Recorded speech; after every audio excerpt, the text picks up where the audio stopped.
What's the one problem we hear about the most, whether it's on the phone, in person, or that we see come through our shop? That's what we're going to talk about today. And enjoying the RV life, we're going to be venturing down the path of RVing with a community. So rather than being the solo guy, maybe with a community now. In the next stop, we're going to visit the Mark Twain National Forest in Missouri, or the Ozarks. And then we're going to talk about an RV envy, the Flomax made by Lippert toilet valve that'll work on a Dometic 300 series toilet. Wow, that was a mouthful. Hey everybody, this is Eric Stark with the Smart RVer Podcast, which delivering the smarts you need to enjoy the freedom of the RV lifestyle without the fear of breaking down. So let's talk everything RV. This is episode 158, so let's jump into this. And Alexis, I see you came back. Last episode you said maybe you're here again. I'm here. I'm the star, so I have to be here. Wow, her union settled the strike. That's right, it did. Came to an amicable agreement. Yep. Yeah. Amicable. Yep. Give her more or else. That's right. More pizza. That's the way it works. Mm-hmm. All right. So in the last episode, we just made one plea for rather than all of our little things. So we're going to do the same thing today. We want to ask everybody, all 900 million of you, to go to our YouTube channel and like and subscribe to a video. Pick a video. Any one video, two videos, if you want to listen to or watch them all, that'd be great too. But like and subscribe. We want to build up that channel. There's so much good information. And the more information, the more people that go there, the YouTube algorithm picks it up more. And then where you start popping up on everybody's algorithm, their feed. Yes. And boom, now people are learning. They're becoming a smart RVer. So this is all based on community. That's what we're going to talk about. So we're a big RV community, so we got to help out one another. All right. So let's start by going to the Smart RVers YouTube channel and liking and subscribe. So 900 million of you. We expect that done by the weekend. Yep. All Get right. on it. Maybe not by the end of the weekend. Well, not 900 million either, but, all 10,000 of you. Yes. All right, perfect. So now let's jump into this, RVing with a community. So this would be like running with a gang, your posse, right? Right. That's Your right. homies. Yes, exactly. All right. So Alexis, what made you decide that RVing with a community might be a good subject? Well, Eric, I want all like-minded individuals to come to this. No, I'm just kidding. I'm not creepy. Anyways, no, I just think, especially, whatever phase of life you're in, if you're a newer RV, if you're a couple, if you're just a solo RVist, or if you're older, you've been doing this for years, it's awesome to have people that also do this and to know, because they know things. They've been through experiences that maybe you haven't been through, or they've been through experiences you have been, and you can share that. So it's kind of cool. There's online forums you can join. There's social media groups that, they might even be in places you're going to. You can meet some of them. You can ask questions. You can seek recommendations for campgrounds or even repair services. With us, I know, we're conveniently on Highway 93. A lot of people RV in Montana. If you come here, we'll help you out. There's also RV rallies and gatherings. We've talked about that before. You can volunteer. You can get involved with RV communities. It's a great way to give back from what you've gotten out of it. You can attend educational workshops, even do seminars, just really being a part of a community that enjoys RVing as much as you do and helping with that. It's just kind of a cool idea. Yeah, it is. There's a lot of good to it. I mean, some people don't really like that idea, but I get it, but when you think about like fellow RVers, you're all in the same doing the same thing, same hobby. You can help one another out. It's like going to the forums online and someone has a problem with their refrigerator and they get all these answers. Most of them aren't right, but there's usually one in there that's there might be, exactly. And, it's helping one another out. And even the answers that aren't right in those forums, it doesn't matter that it's not right. The person's not being malicious and guiding you down the wrong road. They're just trying to help. They're trying to help. Yeah. It's just, what's the word I'm looking for? It's brainstorming. Exactly. There we go. This Yes. is my experience. This is what I think or Big whatever. brainstorm. Yep. But even at RV parks, places, there's always RVers there. You got one thing in common. How hard could it be to start up a conversation? Absolutely. Hey, that's a cool RV. What year is it? How do you like it? Exactly. How do them tires work for you? You know? Yep. There's so many things. Yeah. I mean, it's being involved. You can be involved as little or as much as you want. Exactly. You don't have to go all head in. No, it doesn't have to be crazy. President of some club or anything. Right. You do what you want to do, Yeah. It's up to you. You get a little burnout on it, you can just go to a park and don't talk to anybody. There you go. You don't one's have gonna to see hold it against anyone. No, not at all. But just be a little more involved, engaged, Everybody has something in common, and that's that RVing. And That's right. It's nice. everybody's going to the next stop, There we go. Yeah. So where are you going next? Exactly. Plenty of things to talk about. Yeah. Yeah. So that's nice. That's a good subject. The community, RV community. And again, that community, if you go to YouTube, to Smart RVer. Please do it. All right. So there's the second plug. I promised I wouldn't do that. That's okay. Okay. So now let's go to staying on the road. And we're going to spend a few minutes here. We're going to talk about the problems or the most popular problems that we see that either we talk to people about on the phone, in the store, or that comes through our shop. There's trying to differentiate between questions about maybe something we sell, like slide-out awning fabrics or patio awning fabrics. We get a lot of questions about those. Yes. So there's definitely that's up there, but it's not necessarily problems that ruin your trip. Sure. A torn awning fabric doesn't cancel out a trip. No. Slide-out fabric that tears off doesn't cancel out a trip. So there's a lot of questions about those. Furnaces are kind of the same way. There's some things that are like that. Yes. A lot of general questions we get, but the problems. And I would say the biggest problem we have or see that people come walking into our store, just let's say this is counter type stuff, are water leaks. Yeah, absolutely. And I'll bet every store, every service center in the United States has the same experience. And I know we were in Arizona. Our highest selling category of products in the store was plumbing. Makes It's sense. the same here. Yes.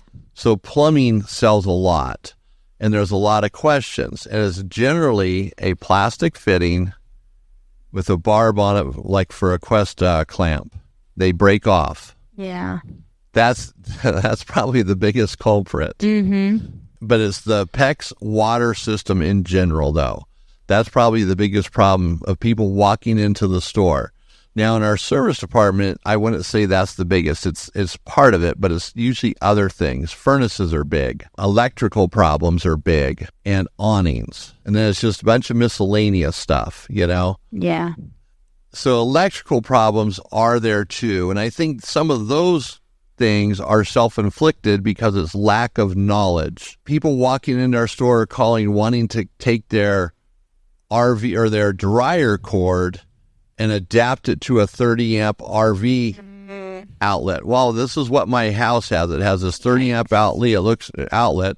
They send you a picture. It's for an RV, but they want an adapter to plug their dryer cord into it. Or something with a dryer cord adapted it to something that you shouldn't be doing. Uh-huh. There's that online ghetto marketplace that sells all sorts of adapters that probably are illegal as could be for doing some of this stuff. Exactly. Because they don't care. RV stuff doesn't adapt. And so that's a lack of knowledge. Exactly. And then I think it's trying to adapt to things and not understanding what the RVer has. So those are a big category of problems, but those are easy to solve because a few questions, you work through it, and this is the adapter you need. Same with the plumbing. It's just trying to understand what they're doing to make sure you're selling the right part, the easiest one to install, to put back in there. Yep. Yeah, you don't want to sell them a flare-it fitting if they can't even get their arms in there to push in the fitting. Yeah, that's not going to work. But we're like the best PEX and the eco-poly fittings that are barbed for PEX. They slide in, you put a clamp on. And then there's those relatively new, I forget the name of the clamp now, but they're the plastic ones you can close with channel locks. Yeah. How could I forget the name? I know. They're my new favorite thing. I know they are. Julie Andrews sung about that in a song once. Yeah. These are my favorite things. Yeah, the clamps. Yeah, that's it. that makes it easier. So it's understanding that. But I would say over-the-counter stuff, plumbing is probably the biggest thing that we run across. Yeah. So what do we do with that? What do we take away from that? Well, your RV has plumbing in it. Yes. So check it for leaks, become familiar with it, and look at it in a realistic fashion, I guess. So like if a fitting were to break behind, under a counter, start leaking, could you be able to fix it? Or is it something you just need to have someone else do? Right. And, that decision-making factor can play into it, because if you're going on a trip, and it's like we talked about in the last episode about water conservation, if you have a leak, leaks are bad to begin with, but you're wasting water if you're going off your fresh water system. You want to fix that before you go on the trip so it doesn't get worse, especially if it's something you can't fix, if you don't feel you could do that. Exactly. And, some of these valves where they're put on RVs, the water lines, they're in the most ridiculous places you could imagine. We had one in here a couple of weeks ago. The freshwater drain valves were in a bathroom counter. The counter had the toilet right next to it, and there's a cabinet 2 feet in front of where the valves were. Then you had a tub. So all you could really do is look in the cabinet door, lay on the floor, lay on the floor, laying down on the floor, bathroom and hallway, look in to see if there's valves in there, and then try to reach them. What a nightmare. Yeah. And so if you had to replace those, you'd have to take the toilet out, take part of that cabinet apart to fix them. Now, I would never replace them. I would just bypass them. I'd come up with something different. I'd move them back. I'd do something else. That's just insanity. Mm-hmm. But those are the things that ruin trips.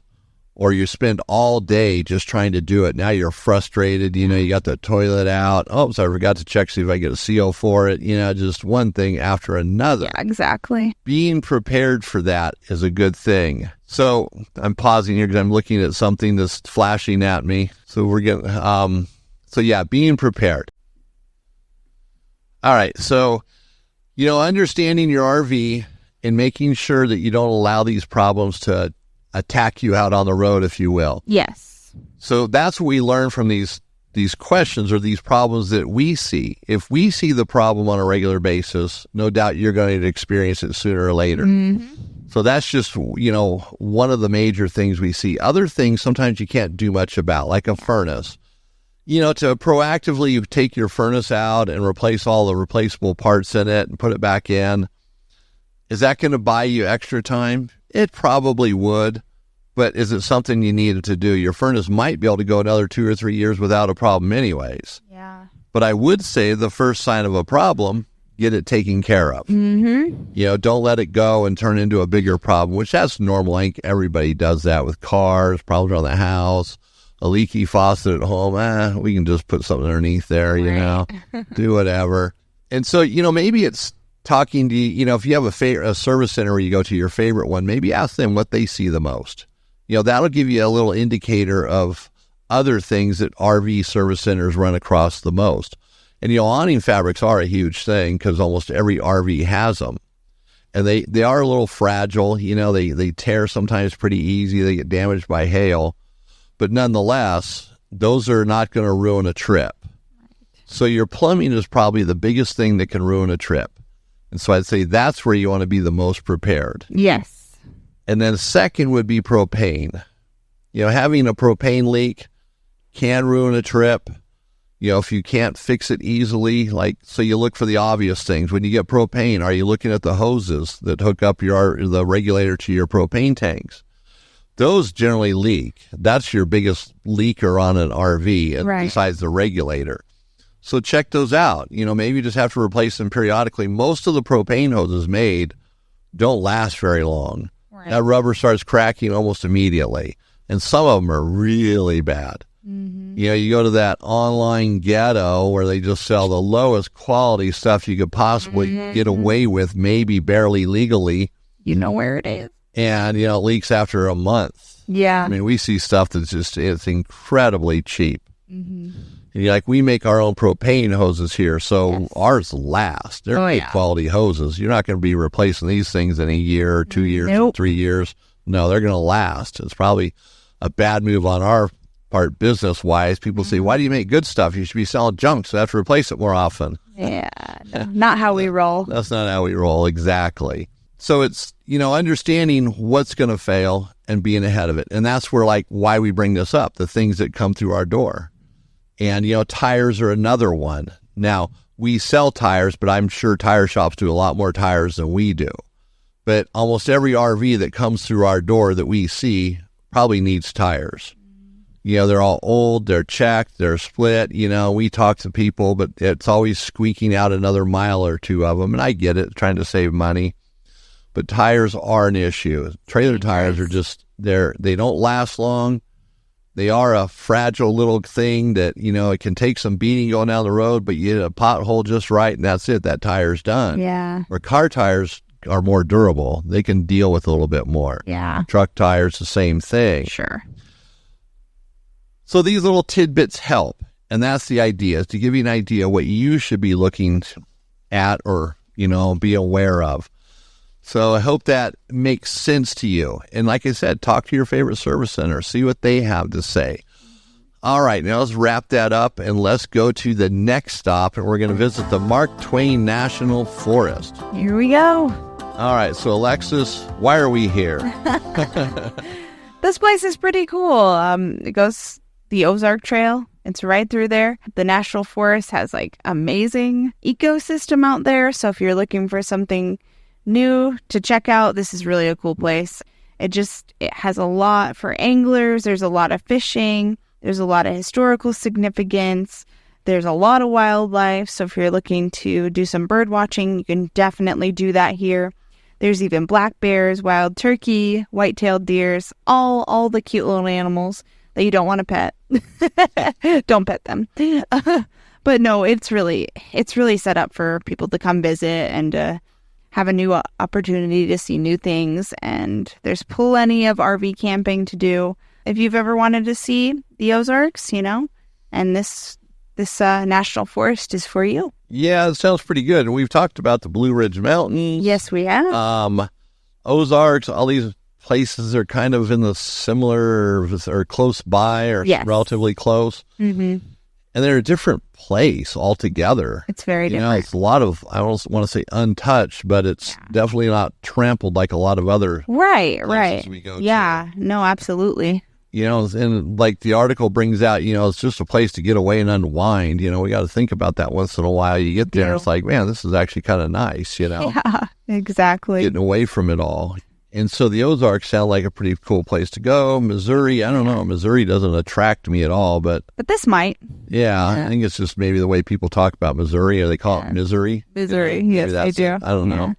But that's it, too, getting over these psychological barriers about places. Right. We hear about, or we get something in our mind, from childhood. Yeah, exactly. Maybe that's not fair. We hear something, and that's it. I'm never going there in my life, and we don't. So overcoming these barriers, looking on maps, checking it out online. There's a lot of good information online to help in these decisions. Oh, yeah. So that's going to bring us to the end of the next stop. And now we're going to hop into that Flomax toilet valve. And this is made by Lippert Components. Now, this valve, you might not see it in every RV store. It comes as a kit. It has the valve, a water line connected to it, and a vacuum breaker. And it's for Lippert's Flomax toilet. And the Lippert Flomax toilet, believe it or not, looks identical to this Dometic 300 series toilet. Their awnings look identical too. There's something going on there. Fascinating. So the valve not only looks identical, it is identical. Now this is going to ruin it for Dometic. But this valve with a vacuum breaker and a line sells for $30. The Dometic water valve sells for, I don't know, anywhere between 70 and $100. Yeah, I was going to say it's $80. Yeah. And 70 is low, 100's a little high, but it's right in there. Mm-hmm. That valve is expensive and it breaks a lot. We sell a ton of those valves, and we finally are able to get these Flomax valves in. So now we're turning people onto those. And we have not had one person come back, and we have identified some as guinea pigs to try this out, make sure it works for them. No one has come back. Awesome. And there will be a video on this. We're going to keep this short. We're going to do a YouTube video So you can check that out on our channel at YouTube, the Smart RVer, and look for the Flomax toilet valve. Awesome. So this will save you some bucks. This one's worth buying too to have a spare. In fact, this is original equipment. Okay. So it's not like one of them things you get on one of them marketplaces online that's an aftermarket thing for $15. You got to buy 6 of them to get you through a year. Yeah. Not like that at all. Great. All right, so look out for the YouTube video. It'll be out there. And so that brings us to the end of the show. And next week's going to be episode number 159. And we're going to see what that one is. It's a big surprise. So this is Eric Stark with the Smart RVer Podcast. It's been great hanging out with you today. If I don't see you on the road, let's connect at the smartrver.com.